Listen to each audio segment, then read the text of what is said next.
তোমরা যারা পড়াশোনা করতেছো এবং সবাই পড়াশোনা যেমন মোটামুটি সবাই করতেছো, সবাই অনেকভাবে চিন্তা করো যে আমরা গুলো পড়াশোনা করলেও আমরা এসএসসি পাস করবো, না করলেও এসএসসি পাস করবো।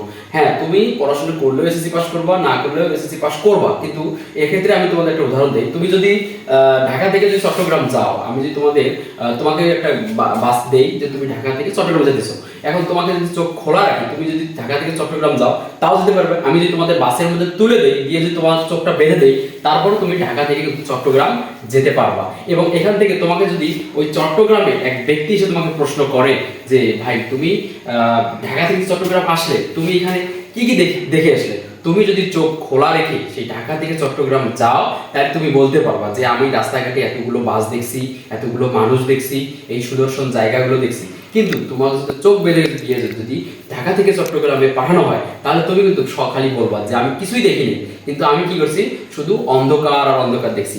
তেমনই ভাবে তুমি যদি এসএসসিটা তুমি যদি দেখে শুনে পড়াশোনা করো, এসএসসির পর তুমি নিজেকে বলতে পারবা যে আমি এগুলো দেখে যাচ্ছি, আমি এভাবেই আগাইতে পারবো। কিন্তু যদি তুমি না দেখে না কিছু বুঝে তুমি যে এসসি পাস করো অন্যের সহযোগিতা নিয়ে, তাহলে তুমি কিন্তু শুধু অন্ধকার দেখবা। তারপর থেকে তোমাদের লাইফটা অগোছালো হয়ে যাবে, তুমি কি করবা না করবা সব কিছু কিন্তু থেমে যাবে। তোমার অনার্স লাইফটা বা তুমি ডিগ্রি পড়ো না যাই করো, তখন তুমি কিছু সামলাতে পারবে না। তাই